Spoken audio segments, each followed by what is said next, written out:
Assalamualaikum warahmatullahi wabarakatuh. Waalaikumsalam warahmatullahi wabarakatuh. Ya, terima kasih abang-abang, kakak-kakak, teman-teman sekalian yang sudah hadir join di diskusi online kita edisi kelima ya. Pada kali ini kita akan mendiskusikan mengenai entrepreneurship ya. Bagaimana membangkitkan jiwa entrepreneur di era digital ini. Jadi narasumber kita ini Abangda Dr. Fajar Pasaribu, SEMSI ya, yang mana beliau ini pelaku juga ya, pelaku industri, pelaku wirausaha kan gitu. Sebelumnya saya mau sampaikan sedikit mengenai kurikulum vitae-nya. Jadi Bang Fajar Pasaribu ini S1-nya di manajemen UMSU ya, S2-nya di Universitas Padjadjaran Bandung, sama seperti Bang Muhyarsah kemarin ya, dari Unpad, dan S3-nya juga dari kampus yang sama, yaitu Universitas Padjadjaran Bandung. Bang Fajar ini merupakan Ketua IMM, Fakultas Ekonomi UMSU, periode 1994 sampai 1995, 1994 sampai 1995. Ya. Lalu setelah IMM juga pernah jadi Wakil Ketua Senat Mahasiswa Fakultas Ekonomi UMSU 95 sampai 96. Lalu Wakil Ketua Senat Mahasiswa Perguruan Tinggi juga ya. Atau yang sekarang ini orang menyebutnya sebagai BEM Universitas atau sebagai presiden mahasiswanya gitu ya. Ini berarti wakilnya, wakil presiden mahasiswa. Juga aktif di Tapak Suci, ini sama dengan saya, dulu pernah di Tapak Suci UMSU juga ya. Tahun ketua UKM ya, kalau Bang Fajar pernah jadi ketua UKM Tapak Suci tahun 1995 sampai 1996. Sekarang Bang Fajar ini dosen di Fakultas Ekonomi UMSU ya. Dosen tetap di Fakultas Ekonomi UMSU, juga pernah jadi anggota KPU Deli Serdang ya.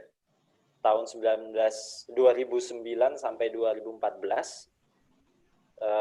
Pernah juga jadi Ketua Program Studi Magister Manajemen Universitas Harapan Medan 2010 sampai 2014. Pernah jadi staf ahli Bupati Kota Gunung Sitoli. Oh, ini sampai sekarang 2015 sampai sekarang.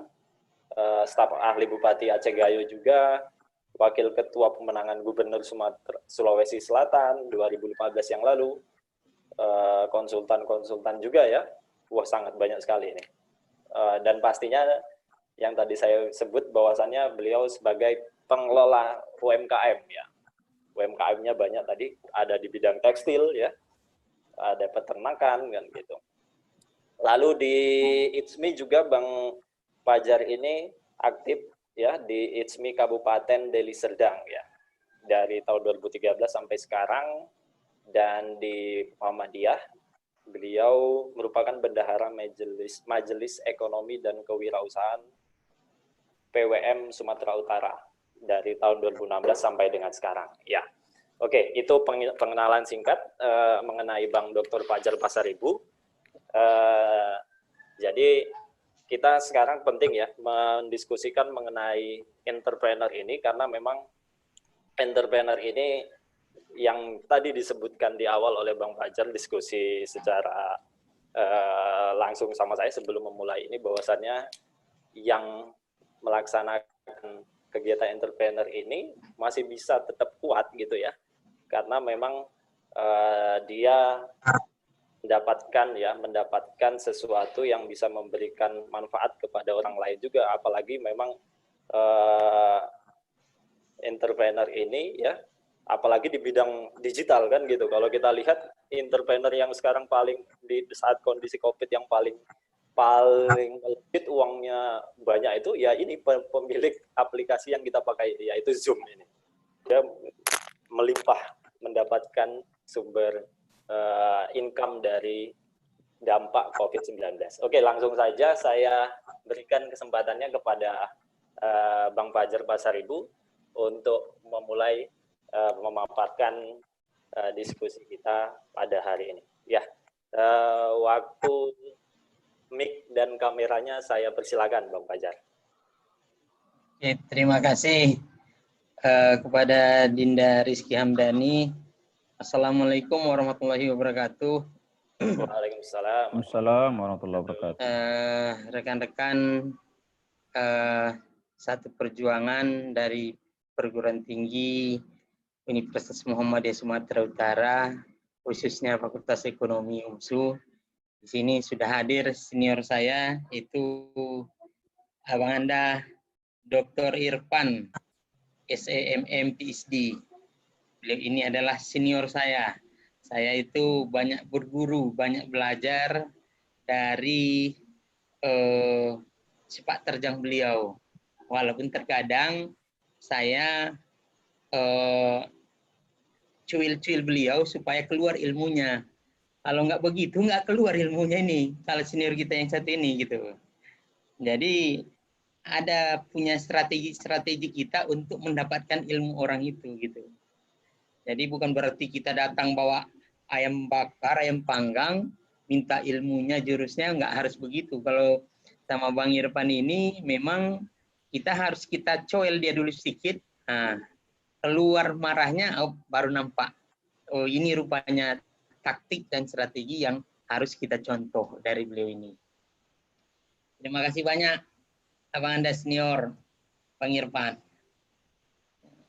Kami ini udah lama ini, sejak tahun berkisar 93 sudah kenal saya sama beliau. Ya, nah, begitu juga dengan Pak Wakil Dekan 3, Pak Asrudi, adalah rekan saya sama-sama di MM dulunya, serta kawan-kawan ada di sini yang lain-lain gitu. Nah, kalau kita cerita tentang masalah entrepreneur, apalagi sekarang ini seperti yang disampaikan oleh Adinda Rizky tadi, bahwa untuk menumbuhkan jiwa entrepreneur itu pada hakikatnya, pada hal-hal yang sebenarnya gampang, tinggal hanya kita serahkan kepada individunya yang masing-masing gitu. Artinya kalau ditanya orang tua waktu kita kecil, kamu nanti besar mau jadi apa katanya? Oh, jadi pengusaha katanya. Oh, oke. Kamu nanti jadi besar nanti mau jadi apa? Oh, jadi bupati katanya. Ya, berarti sudah dari kecil itu sebenarnya kita sudah ditempah. Langkah kita mau kemana gitu. Dan itu tidak terlepas dari pembekalan dari internal keluarga juga. Jadi kalau kita ini yang tadinya, oh saya nanti targetnya pengen jadi seorang PNS di pemerintahan katanya. Ya, berarti dia punya mindset yang lain lagi. Nah, kalau saya belajar dari Dr. Irfan, nah, beliau ini apa? Ya oke, akademisi juga, tapi entrepreneur tetap jalan juga. Nah, ini yang perlu kita contoh dari beliau, salah satunya. Ya. Nah, kembali kepada kita, apalagi di era globalisasi sekarang ini, kita yang sekarang ini berhadapan dengan yang namanya COVID-19, ya.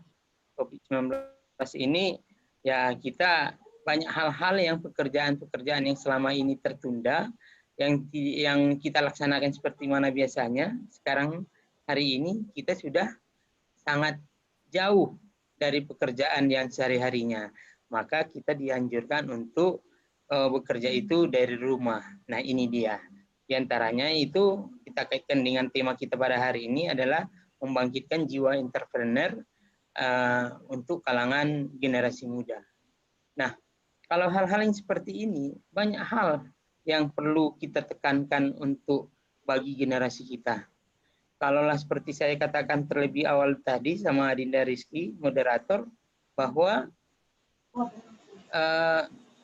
kita menjadi seorang akademisi, terutama khusus mata kuliah kewirausahaan, itu alangkah baiknya, itu kita harapkan para akademisi itu adalah pelaku-pelaku bisnis yang staf pengajarnya, sehingga apa? dia bisa tidak hanya sebatas konsep, tapi bisa menyampaikan dengan praktek-praktek yang ada di lapangan gitu. Ya, itu yang kadang saya prihatinnya kepada kawan-kawan kita yang khususnya membawa mata kuliah kewirausahaan.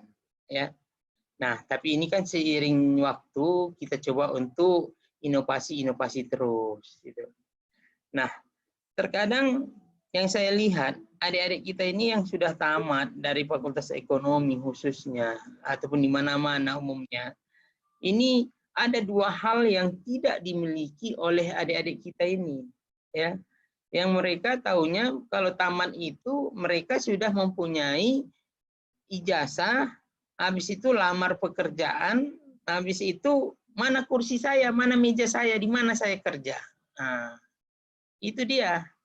Yang paling utama, ya, mereka itu bukan itu modalnya. Yang paling utama adalah modalnya, yaitu jiwa mental wirausahanya yang paling utama. Apa itu jiwa wirausaha yang harus dimiliki mereka? Yaitu pertama, hilangkan rasa malu. Ya. Yang kedua, hilangkan rasa gengsi. Kenapa? Adik-adik kita ini kalau sudah sarjana dia menganggap, oh saya kan sudah sarjana, udah SE, masa saya ngerjain hal-hal yang begituan, dan nggak pantas lagi, gitu.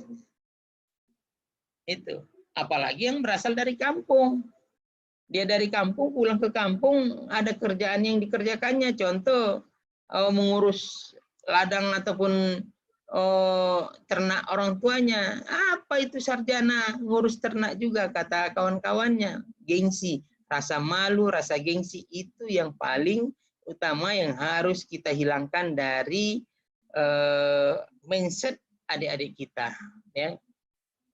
Rasa malu, rasa gengsi. Kenapa? Ketika rasa malu dan rasa gengsi itu hilang di benak mereka, apapun kemanapun mereka dilemparkan, sama dengan ibarat kayak pokok ubi, pohon ubi. Pohon ubi itu dilemparkan dia ke atap rumah, yang penting ada air sedikit, dia bisa hidup. Tapi dia nggak malu, di mana dia hidup. Nggak gengsi. Ini ada kawan-kawan kita juga, adik-adik kita itu, dia terus terang aja lah saya katakan, dia cari tambahan di lingkungan kampus itu jual pulsa, tapi begitu kita tanya dia malu-malu. Nah, bahkan saya pernah dulu hampir 1 tahun itu berlangganan pulsa sama mahasiswa kita. Berlangganan pulsa. Kenapa? Dari situ dia mungkin dapat 2.000, 3.000 perak dan sebagainya. Nah, tapi apa? Malu dan gengsi itu yang masih lengket yang di benak mereka. Nah, ini sekarang ini bagaimana kita menghilangkan rasa malu dan rasa gengsi mereka. Nah, apalagi sekarang ini ya kita dihadapkan dengan media, ya, media online. Nah, bagaimana Bang Rizky sebagai menjadi seorang wirausaha di rumah buat masak, ibaratnya kalau orang Sibolga bilang itu masak cendol, ya. Nah, tapi di online kan malu, takut malu dilihat kawan-kawan. Ya kalau sekarang ini kalau kita jualan seperti kayak bulan-bulan puasa yang lain sebelum-sebelumnya, kita itu ya buka lapak istilahnya di luar sana, habis itu buat meja ada gerobaknya, udah jualan. Nah sekarang ini udah nggak jalan lagi tuh, bahkan orang menghindar. Itu dia. Jadi nah ini hal-hal yang inilah yang perlu kita tekankan penekanannya kepada adik-adik kita, bagaimana supaya mereka yang paling utama adalah menghilangkan rasa malu, rasa gengsi, sehingga mereka tidak lagi ada rasa apa namanya, saya sarjana harus ada di kantor, saya sarjana harus ada meja dan kursi saya gitu. Kalau itu masih kita pedomani, mohon maaf lah saya katakan tidak siap untuk berhadapan di masa yang akan datang. Mohon maaf sekarang ini kita lihat kalau itunya modal kawan-kawan adik-adik kita, ya, perbankan contohnya yang kita lihat apa? Sekarang perbankan aja sudah susah, ya. Mereka bakal ada mungkin pemangkasan besar-besaran. Kenapa? Orang yang datang ke perbankan itu sudah nggak ramai lagi. Orang sudah transaksi, ya, media lewat handphone, pembayaran, transfer dan sebagainya. Nggak perlu lagi mendatangi perbankannya. Coba, kalau yang punya modal punya uang besar, kalau dia butuh uang kontan, bank yang mengantarkan ke rumahnya sekarang ini, ya kan? Nggak perlu lagi dia datang ke rumah. Itu makanya prediksi saya ke depan, ya kalau sekarang 2020, 2030 bank itu udah sepi, sunyi, senyap. 2030 yang akan datang bank itu udah nggak ada, cuma hanya nampak fisiknya saja. Contoh nggak usah jauh-jauh kita bilang, ya kemarin itu BRI sudah ada meluncurkan program yang namanya program apa itu ya, yang dia semuanya transaksinya itu media online, mulai dari pembelian mobil sampai semuanya mobil datang ke rumahnya. Nah, kalau masih seperti itu format cara berpikir adik-adik kita, melamar untuk jadi kerja di perbankan dan sebagainya, ya udah ajab. Itu makanya saya kalau melihat Bang Irfan dulu, cepat dia banting setir keluar dari perbankan, nah, masuk ke dunia akademisi. Setelah masuk ke dunia akademisi, beliau inovasi lagi menjadi seorang entrepreneur, wirausaha gitu. Ya, coba kalau mohon maaf tanpa untuk menyinggung kepada Bang Irfan ini juru kamera, dia sendiri saya yakin untuk memegang kamera besar nggak bisa, tapi dia bisa mengerahkan orang-orang untuk bekerja, memoto orang-orang banyak dan hasilnya memuaskan. Nah, itu yang harus kita contoh gitu. Nah, saya yakin kalau Bang Irfan nggak pernah megang kamera besar, paling kamera handphone yang biasa aja yang pegangnya, yang ini.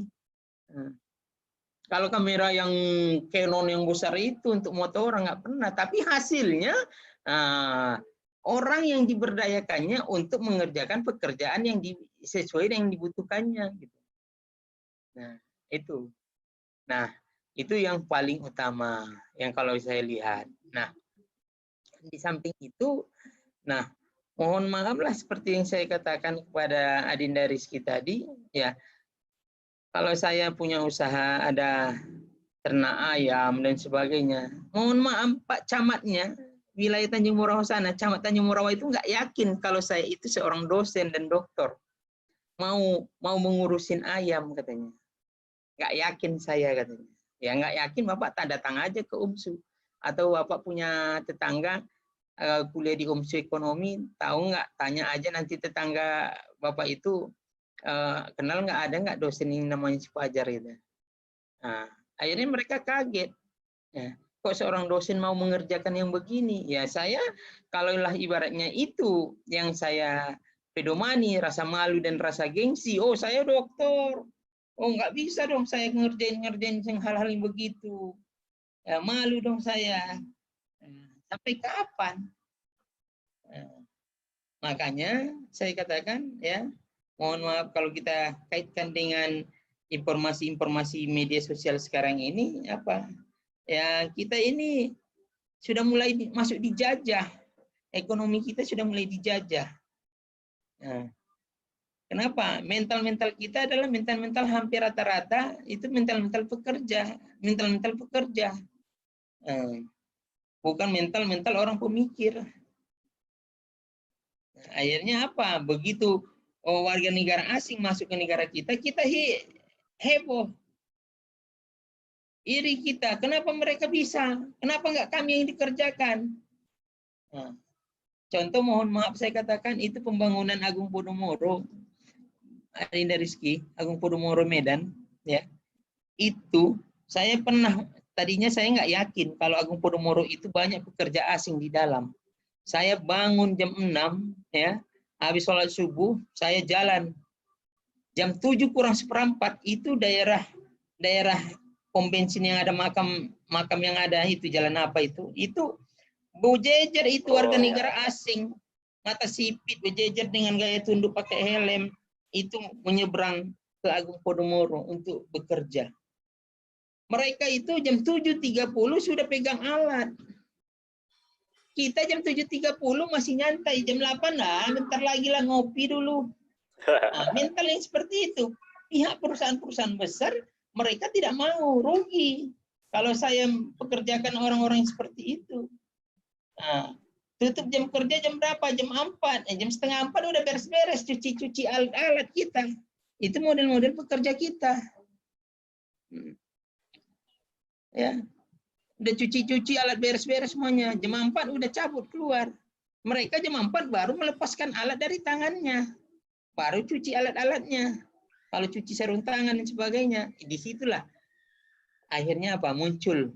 Kita jadi iri. Ya. Iri melihat, oh kenapa mereka yang dikerjakan? Kenapa mereka dibayar mahal? Kenapa mereka dibayar tinggi? Ya, kita juga pekerja, kita pribumi. Nah, di situ dia letaknya perbedaannya.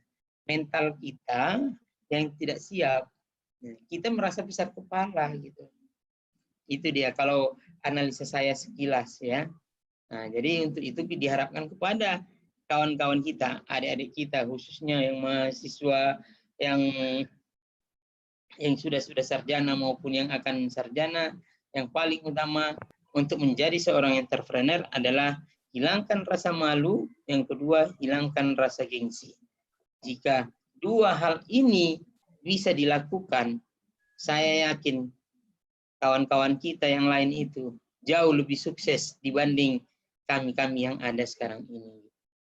Tapi itu kuncinya, rasa malu, rasa gengsi, itu harus dihilangkan.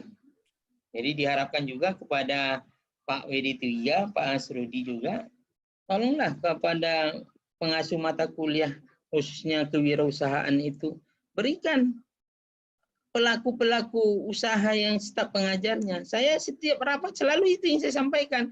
Walaupun terkadang kawan-kawan staf pengajar yang lain itu kesal, gondok nengok saya. Nah, kenapa? Mohon maaf lah, tapi ini kayak di YouTube nggak cocok saya utarakan, nanti malu kita ya kan. Ada staf pengajar kita ya, saya ketawa. Akhirnya apa? Terpleset adik-adik tuh. Dia cari masak risol di kelas ya kan. Bawa minyak goreng, bawa kuali ke kelas. Kan nggak betul kayak gitu. Mohon maaf, udah kalau itu nggak usah, saya batasi aja lah.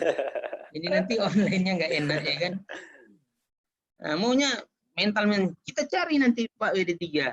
Siapa itu alumni-alumni kita yang bisa, yang punya entrepreneur di luar, jiwa wirausaha. Baik, ya? baik. Ya. Sehingga nanti apa? Tidak hanya sebatas teori, tapi prakteknya ada. Nah, mohon maaf saya katakan Pak WD3, Adinda, Rizky, kawan-kawan yang lain, Bapak Ibu, itu saya setiap pertemuan pertama sampai ujian MIT itu teori di kelas. Setelah MIT saya bawa mereka ke lapangan. Walaupun terkadang mohon izin Pak WD3 ya, saya mengeluarkan biaya untuk kebutuhan mereka. Memang risikonya ya berat juga ya kan. Saya bawa mereka itu ke lapangan, yaitu diantaranya itu bagaimana mereka melihat langsung dari pelaku usaha kecap angsa yang ada di Langkat. Itu home industry, tapi bisa kecap angsa itu terkenal kemana-mana. Ya, habis itu apalagi pelaku usaha keripik yang ada di daerah Tuntungan, yang dia satu hari bisa mengolah keripik, satu hari itu bisa sampai 5 ton ubi diolah jadi keripik, dan itu keripik tidak pernah Bang Rizky rasakan. Nah, kenapa saya katakan? Berarti besok kalau ke Medan bisa dibawakan sama Bang Fajar ini. Bisa. Biar, mohon maaf Bang Rizky ya. Oh, itu keripik. Bang Rizky mau nggak rutin membeli keripik harga 153.000 sekilo? Nah, tapi dia lakukan itu, dijualnya itu keripik 153.000 per kilo itu ke Korea Selatan. Nah, yang kita makan itu Bang Rizky, ya Pak WD3, ya, yang kita makan itu adalah yang keripik-keripik yang seperti yang dijual itu KW4. Nah, jadi Bang Rizky, Pak WD3, Bang Irfan, kawan-kawan yang lain juga jangan bangga kalau udah makan keripik yang lembut-lembut itu udah paten kali. Itu KW4 itu. KW1-nya jarang kita makan. Mungkin Pak WD3 belum pernah kebagian dari saya ya. Nah, nantilah dibagi. Boleh. 153.000 per kilo. Ya, habis itu sortirannya yang kedua mana? Itu KW1, KW1 kualitas nomor satunya itu ke Korea Selatan. KW2-nya mana? Malaysia. Ya. KW3-nya mana? Masuk Indomaret. KW4-nya itulah yang kita makan, yang dijual sehari-hari. Jadi kita punya tanah, kita punya lahan, ya kita punya bahan baku, tapi orang Korea Selatan yang menikmatinya. Nah, itu adalah seorang wirausaha entrepreneur dari salah satu perguruan tinggi negeri agama, UINSU, Sastra Bahasa Arab, Pak Mudi. Itu ada di Tuntungan. Sarjana sastra Arab, dia bisa menjadi seorang entrepreneur keripik. Dan bahkan dia sudah pernah membawa perwakilan Sumatera Utara sebagai wirausaha sampai mendapat penghargaan ke Istana Presiden. Nah, coba bayangkan. Jadi artinya ya kembali kepada kita semua. Apakah kita ini adik-adik kita ini mau menjadi seorang pekerja atau menjadi seorang wirausaha. Nah, kalau bisa dua-duanya sejalan gitu. Itu yang kita harapkan. Cuman itu mental kembali lagi. Nah, kalau yang dari kampung lebih dominan dia menjadi seorang pekerja. Kalau udah pakai seragam ada jengkolnya di sini, baju pun udah bisa motong agar-agar tajamnya saking tajamnya setrikaannya, ya itu mungkin ya targetnya menjadi seorang pekerja di lingkungan pemerintahan. Ya itu. Nanti akhirnya ujung-ujungnya dilihat Pak WD3 ganti ban mobil, wah iri saya. Saya pengen juga. Nah, akhirnya muncullah gayus-gayus kecil-kecilan. Ini kalau udah mulai muncul gayus kecil-kecilan, ya kalau kita aja dari kecil aja udah pintar, apalagi udah besar nanti kan. Nah, itu dia Bang Rizky. Kalau sekilas ya, Bang. dari saya, kita mungkin lebih. Iya. Oke, tadi ada yang mau ditampilin tadi slide-nya, Bang. Itu tadi iya, apa? iya. Ini.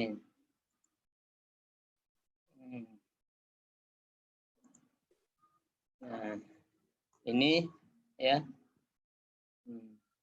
Ini bentar. Di full screen mungkin Bang, yang Bang. Nah, contoh hal-hal yang seperti ini kan. Ini udah saya mulai sejak berapa tahun yang lalu. Karena saya berpikir kalau usaha yang ada, kita ibarat membuat sebuah usaha itu, kita jangan ibarat kayak ban bocor halus keliling, Bang Rizky. Kecil dia, tapi banyak macam ragamnya. Ketika ada gejolak ekonomi seperti yang pada hari ini, kita masih ada menopang yang lain. Nah, kalau yang ini udah hancur kita. Kalau cuma ini yang kita harapkan, kita hancur. Maka satu-satunya ini harus kita siapkan. Kalau dengan kita siapkan ini, ya, kalau kita siapkan ini, berarti sudah ada yang menopang. Jadi menjadi seorang wirausaha itu, buatlah bisnis itu ibarat kayak ban bocor halus keliling. Ada jenis usaha ini, usaha B, C, dan lain-lain. Coba kita lihat kayak Pak Hairul Tanjung itu.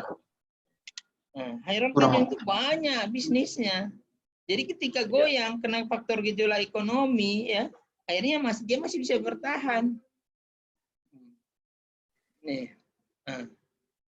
coba saya yang paling salut ini Adinda Rizky, ada sahabat saya orang Karo, dia punya kandang sampai 30 kandang. Wah, luar biasa. 30 kandang. Setiap hari ada kandang yang dipanen.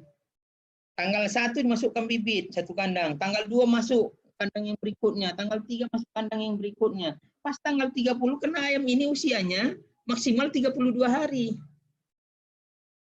Pas awal bulan kandang yang pertama dipanen. Nah, besoknya kandang yang kedua dipanen lagi, rutin. Jadi setiap hari panen ya, Bang? Iya. Ini mohon maaf saya bukakanlah sedikit ya rahasianya. Ini ada 2 jenis usaha ternak ayam ini. Pertama yaitu ada mitra, yang kedua ada yang sifatnya mandiri. Nah, kalau mitra ini kita walau semua bibit dari perusahaan, contoh Pokpan ya, kalau saya bukan promosi Pokpan, ya, dari Pokpan bibit mereka siapkan, makanan ternaknya mereka siapkan juga semuanya. Habis itu panennya mereka yang melaksanakan. Mau kapanpun panennya nggak masalah. Kita hitung per ekor. Kita dapat keuntungan Rp3.000 per ekor, Rp3.000 per ekor itu. Per ekor. Jadi kalau dalam 10.000, kalau satu kandang ada 10.000 ekor ya kali 3.000 berarti 30 juta. Potong biaya operasional. Ya dapatlah 15 juta. Contoh. Ya 15 juta. Kalau dia sifatnya mitra dengan perusahaan, ya 15 juta per hari keuntungannya. Kalau 30 hari dalam 1 bulan, berarti 450 juta sebulan. Nah, dia cukup, kawan saya itu yang orang Karo itu cukup, dia pakai CCTV di rumahnya. Ini kandang 1, kandang 2, kandang 3 di Ampera, kandang 3 itu ada di Kutalim Baru, kandang 4 ada itu di Batangkuis, ya kan? Dia pakai CCTV. Nah, setiap hari itu ada yang dipanen. Nah, itu cara mitra. Ada yang cara cara mandiri. Kalau yang mandiri itu kita modal sendiri, beli bibitnya sendiri, makannya pun dari kita sendiri, yang jual pun kita sendiri. Yang cocoknya pada saat sekarang ini banyak kecelek. Kalau orang Jawa bilang ini kecelek, ini pelaku bisnis ternak ayam. Ya, keceleknya gimana? Mereka yang tadinya spekulasi memperkirakan bahwa bulan puasa ini harga ayam akan naik, akhirnya terbalik poin. Iya. Ya. Nah, itu. Karena kondisi COVID ya. Kondisi COVID ini membuatnya daya beli lemah, habis itu ya berdampak kepada hal-hal yang lainnya juga gitu. Ini. Jadi kalau kita pertahankan ini, kawan-kawan kita ini, anggota-anggota kita yang kerja ini, mereka mengerjakan ini, ya saya gak yakin saya bisa bertahan keadaan hidup mereka gitu. Nah, ini yang udah kita pindahkan dari ke rumah-rumah pekerjaan mereka, sehingga tidak ada terjadi penumpukan, berkumpul-kumpul lagi seperti yang kita lihat pada gambar-gambar ini gitu. Ya, ini yang konveksi ya, Bang ya. Ya. Nah, ini selama ini kita gudang, kita sewa ini tempatnya. Ini di mana, Bang? Di tempatnya ini? Ini di daerah Bandung, di Majalengka, Kabupaten.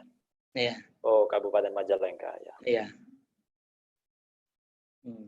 Jadi hal-hal yang seperti itulah yang kalau kita bertahan seperti yang dianjurkan oleh pemerintah, kita jangan berkumpul. Kalau yang seperti ini masih berkumpul kita. Nah, maka kita buatlah, kita alihkan menjadi seperti ini gitu. Oh iya. Jadi dari satu ruang ruang proses produksi, tapi dialihkan ke rumah masing-masing. Rumah masing-masing, ya. Iya.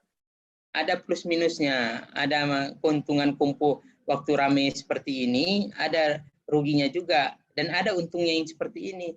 Kalau untungnya yang seperti ini, kita terhindar dari bayar pajak. Oh iya.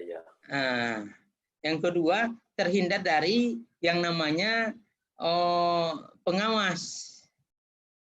Biaya pengawas kan ada, ada yang mengawasi. Nah, yang ketiga, kita kan harus punya security juga. Kita nggak perlu bayar security lagi gitu. Nah, cukup mereka sendiri mengerjakannya di rumahnya masing-masing gitu. Itu dia Bang Rizky. Ya, oke Bang.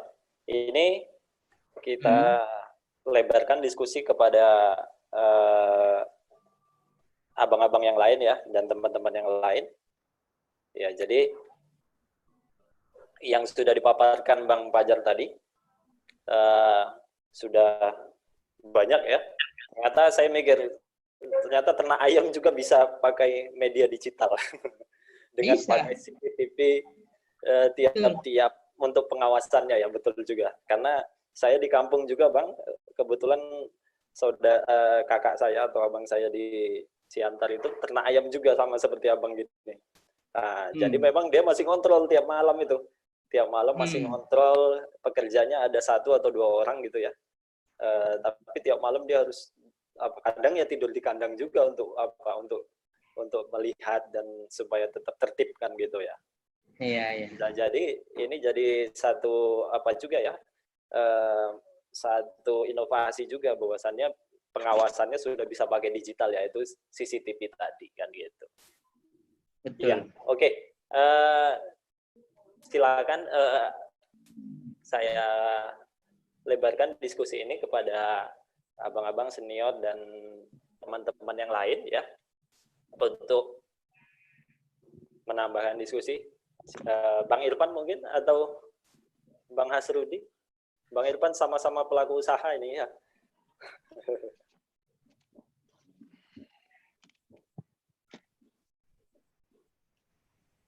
Gimana Bang Irfan?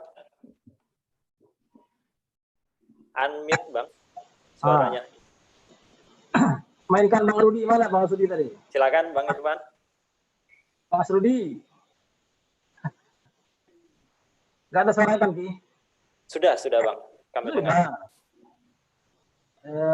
Apa yang mau dikomentari, Ki? Ya, selaku sama-sama pelaku bisnis juga ya, Bang Irfan ini kan punya apa juga ya, punya kira-kira ketika di saat seperti ini gitu kan, media juga sangat canggih sekarang gitu. Dimana rasanya ketika media itu dipergunakan dalam konteks bisnis ini, membantunya seperti apa gitu Bang kira-kira? Baik, Bang Rizky, Tuan Dr. Fajar, Bang Dr. Asrudi, kawan-kawan yang lain, mana Bang Acap tadi? Sebenarnya apa yang disampaikan Tuan Dr. Fajar tadi sudah nggak bisa lagi kita komentari, itu udah pas lah itu. Ya, cuma mungkin begini, saya lihat dalam perspektif lain lah. Ya, istilah entrepreneur ya, kewirausahaan. Mungkin kalau saya sebut dengan istilah lain dalam Islam itu boleh disebut dengan istilah tijarah. Ya, tijarah. Dalam berbagai hadis Nabi itu, Nabi katakan 9 dari 10 pekerjaan itu ya berdagang, ya tijarah. Ya. Malahan Nabi Muhammad SAW itu di usia 8 tahun itu sudah berdagang dengan pamannya Abu Thalib. Ya, artinya saudara sekalian, memang semangat berwirausaha itu menjadi penting untuk kita coba diskusikan. Ya, tapi seperti yang tadi Bang Dr. Fajar sampaikan, itu tidak semuanya indah begitu Bang Rizky. Ya, paling tidak buat kita yang baru-baru belajar berniaga ini, ternyata kalau Allah janjikan, ya pedagang itu yang pertama masuk surga, kalau pedagang yang jujur, gitu ya, ternyata nggak mudah untuk implementasinya itu. Ya, disinilah diuji sesungguhnya implementasi berislam itu. Ya, bagaimana kita membangun sebuah nilai-nilai kejujuran, transparansi, itu nggak mudah Bang, karena kita berhadapan dengan harta. Ya, godaan terhadap harta itu luar biasa itu nafsunya. Maka ini sebenarnya di sini yang perlu kita luruskan, niatnya berwirausaha itu, bertijarah itu dalam rangka apa? Kalau dalam rangka menumpuh harta, saya yakin kita jauh lah dari nilai-nilai syariat Islam itu. Kita hanya mengharapkan ridho Allah. Maka disinilah menurut saya pertempuran luar biasa tentang implementasi nilai-nilai Islam itu. Berdagang itu bukan mudah. Ya, berniaga itu tidak semudah yang Bang Fajar sampaikan tadi itu, yang hanya dalam melihat kesuksesan. Karena di sini kita dilatih untuk bagaimana bersabar. Ya, itu bukan mudah. Ya, kita jadikan ini sebagai ajang silaturahmi. Jadi tidak boleh juga orang berniaga berwirausaha itu hanya dalam mementingkan diri sendiri. Ya, Jadi kalau pelanggan itu yang penting untungnya banyak, nggak datang lagi pun nggak apa-apa. Nggak boleh begitu. Ya, kita dalam rangka mendekatkan hubungan silaturahmi kita sesama manusia. Ya, maka menurut saya sekali lagi seperti yang tadi malam saya sampaikan, berdagang itu ada juga nilai-nilai sosialnya di situ. Tidak hanya motif profit itu.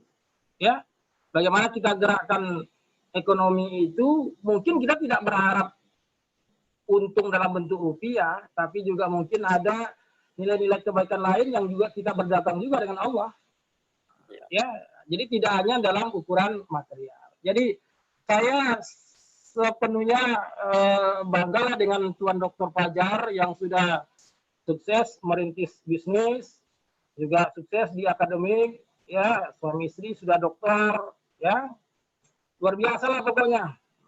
Ya. Jadi kita apresiasi lah apa kerja-kerja berniaganya Bang Fajar itu. Tapi sekali lagi saya ingin sampaikan, memang sudah selayaknya dia jangan diartikan tijarah itu dalam perspektif yang yang rumit-rumit gitu. Berniaga itu sebenarnya banyak hal yang kita lakukan tanpa kita sadari kita berdagang. Ya, tapi itu tadilah menurut saya bagaimana kita mendudukkan ini dalam konteks ilahiyah itu. Ya, artinya berwirausaha, menumbuhkan semangat kewirausahaan itu dalam tataran kita mengabdikan diri kepada Allah, bukan dalam tujuan profit semata. Mungkin begitu Bang Rizky untuk melihat perspektif lain lah dari apa yang sampaikan Bang Fajar. Ya, kita tunggu juga dari Dr. Asrudi tausiahnya itu tentang bagaimana sesungguhnya konsep tijarah itu. Sekian Bang, assalamualaikum. Waalaikumsalam. Terima kasih Bang Irfan. Ya, tijarah ya. Berdagang, berniaga itu memang pintu. Jadi memang aspek sosialnya dalam konsep tijarah ini juga atau entrepreneur ini sangat penting ya. Oke, silakan abang-abang lain, Bang siapa ini? Atau teman-teman? Bang Fajar dulu mau apa? Ya, mau menanggapi juga ya? Silakan Bang Fajar. Memang apa yang disampaikan oleh Abang Irfan tadi, saya sangat setuju. Cuman saya kan tidak menyampaikan tentang risiko-risikonya, ya kan. Kalau saya sampaikan risiko nanti langsung lemas kawan-kawan. Nah, memang risikonya memang cukup luar biasa memang. Artinya jatuh bangun itu memang betul itu. Itu tidak boleh kita pungkiri. Kenapa? Kita dari orang yang awam untuk mencoba masuk ke dunia yang baru. Jadi risiko-risiko itu yang matilah, lebih kadang kayak ayam ini separuh setengah kandang mati.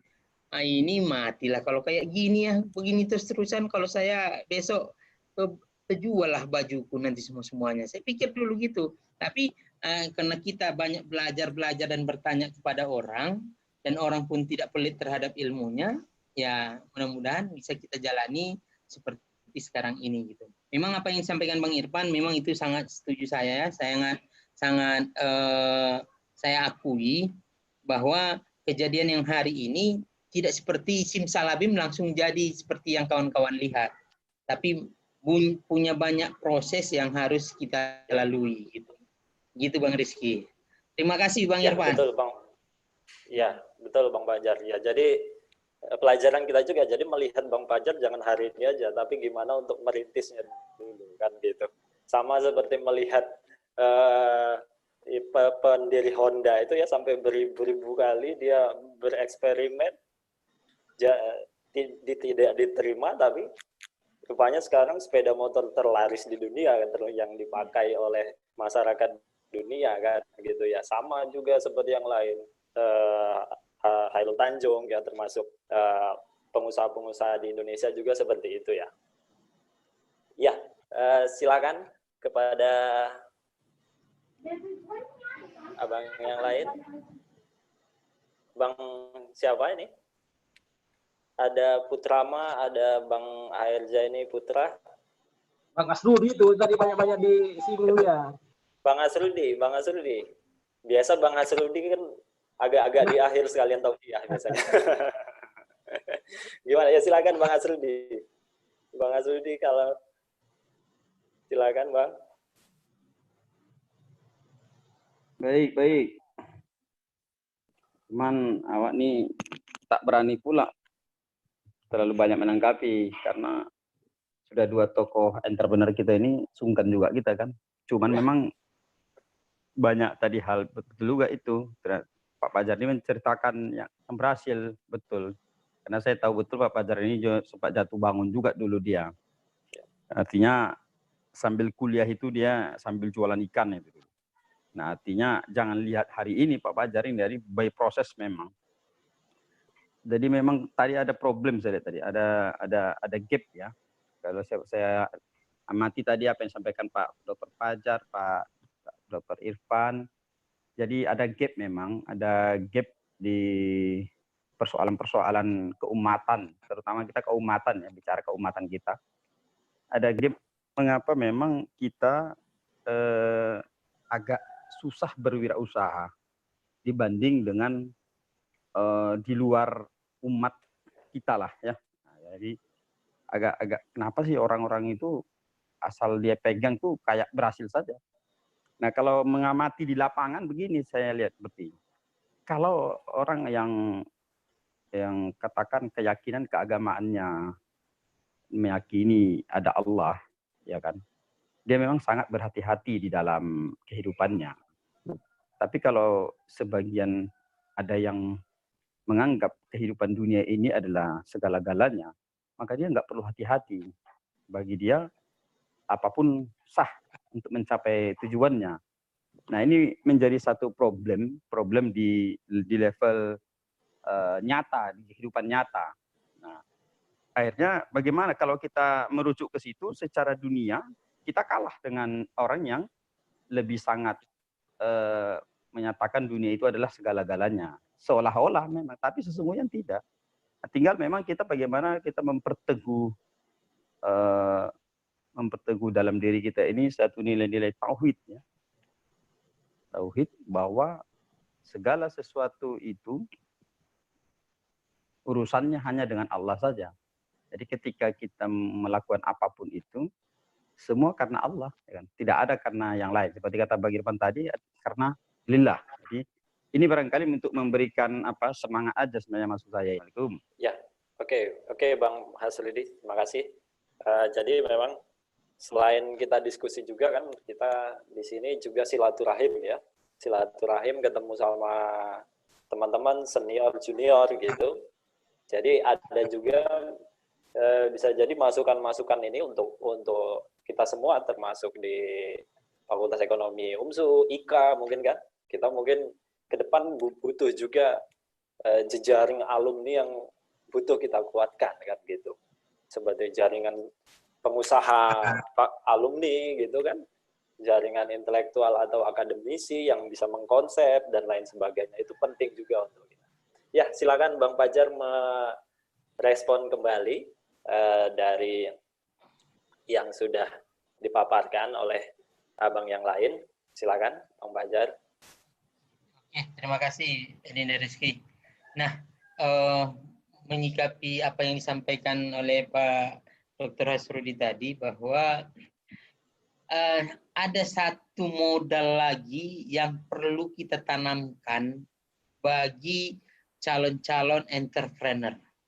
Apa yang disampaikan oleh Pak Hasrudi tadi, yaitu adalah modal kepercayaan. Inilah yang susah kita lakukan. Orang begitu sudah percaya, ya, dia sudah menaruhkan separuh bahagian pekerjaan itu kepada yang bersangkutan. Tapi terkadang kita kepengen mendapatkan untung yang lebih. Nah, disinilah kadang seringnya gagalnya para wirausaha kita. Ya, kalau ke Korea Selatan kita sekali aja apa yang kita berikan contoh sama mereka, pada periode yang berikutnya kita tidak sesuai dengan contoh yang diinginkannya, kita mainkan sedikit. Nah, ini udah blacklist langsung habis. Jadi apa yang disampaikan Pak Hasrudi tadi itu adalah salah satunya. Tambahannya adalah modal yang paling utama itu adalah modal kepercayaan. bagaimana usaha kita bisa besar, bisa berkembang, bisa tahu orang banyak, itu adalah yang paling utama adalah modal kepercayaan. Apa yang kita berikan, apa yang kita buat, jangan pernah tidak sesuai dengan faktanya. Janganlah istilahnya kayak ibarat kalau di Medan bilang ada inang-inang sambu lah istilahnya kan. Barang yang di atas bagus, yang di bawah rusak gitu. Nah, coba kalau itu kita lakukan sama negara asing, nggaklah jalan. Wassalam, tutup langsung. Nah, jadi apa yang disampaikan Pak Suridi tadi tambahannya adalah modal kejujuran, modal kepercayaan. Saya pun bisa seperti ini bahagian dari modal kepercayaannya. Ya. Jadi kalau kita pernah bermain-main, ya udah, orang besok ke depan udah nggak usah lah sama dia lagi. Itu. Jadi menyikapi apa yang disampaikan oleh Pak Asrudi, ya kan, itu saya sangat setuju. Ya, tambahannya adalah modal kejujuran itu perlu kita tanamkan bagi para entrepreneur muda. Jadi jangan mentang karena kita sudah disukai oleh orang lain, lantas kita juga akan bermain-main dengan kepercayaan yang sudah ada. Mungkin begitu Bang Rizky sama dari tambahan dari saya gitu. Iya, oke. Jadi memang selain tujuannya untuk pastinya berdagang memang untuk mengambil keuntungan itu pasti ya. Selain itu juga aspek profetiknya atau kenabiannya yang jujur, amanah gitu kan, itu penting. Jadi seorang entrepreneur harus memiliki integritas gitu supaya bisa dipercaya dan bisa mempercaya orang lain juga kan gitu, sehingga dia bisa sukses dan bisa memberikan manfaat. Karena pengusaha ini pengusaha juga sebenarnya memberikan manfaat yang sangat besar bagi masyarakat kan gitu, karena dia contohnya tadi gambar yang sudah diberikan atau ditampilkan Bang Fajar di industri konveksinya itu memperkerjakan berapa orang kan gitu, banyak, sehingga kebutuhan orang lain itu sudah bisa terpenuhi dengan pemberdayaan yang di industri tadi kan gitu. Berarti berapa manusia yang sudah dibantu. Jadi kalau memang dalam Islam kita juga perlu itu memberikan atau berusaha itu tadi, berwirausaha, selain tadi sebagai jiroah, bercocok tanam, dan juga sonaah sebagai orang yang membuat atau membuat sesuatu, berteknologi, juga sebagai tijarah, yaitu berdagang. Ya,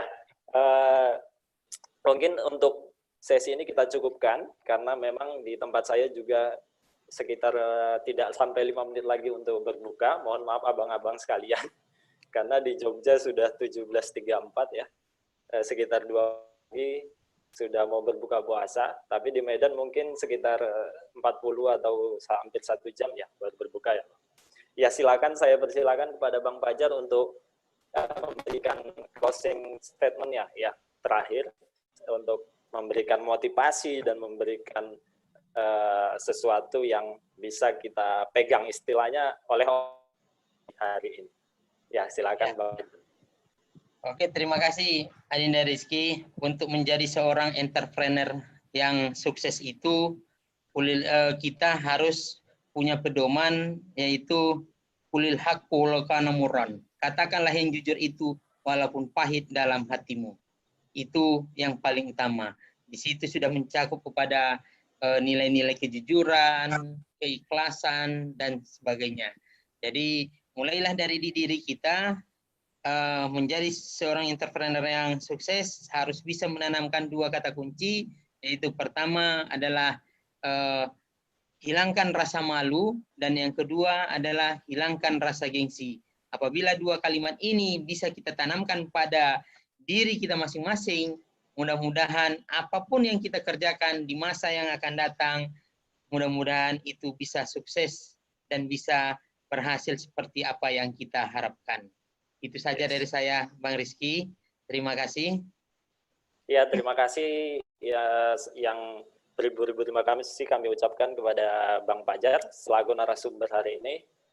Terima kasih juga abang-abang yang lain, Bang Irfan, Bang Asrudi, Ya, Ya, Tim sama-sama. Hafiz, ya, Pak Alam Subur, tadi ada Putrama, Bang Hair Jaini Putra, yang sudah nimbrung di diskusi online kita hari ini. Saya sudah azan di sini. Kalau Oke, gitu, mohon Ya. maaf juga. selamat berbuka. Oke, Kita baik. akhiri Selamat berbuka. hari ini. Ya, terima kasih abang-abang. Kita tutup dengan melafazkan hamdalah. Alhamdulillah. Terima kasih Pak Dr. Fajar. Ya, Ya, makasih Assalamualaikum, Pak. Pak Bang Jadi, Irfan, ya. semua. Pak Pak Alam, Arif. Pak Kiai Alam. Ya. Assalamualaikum. Ya, assalamualaikum warahmatullahi wabarakatuh.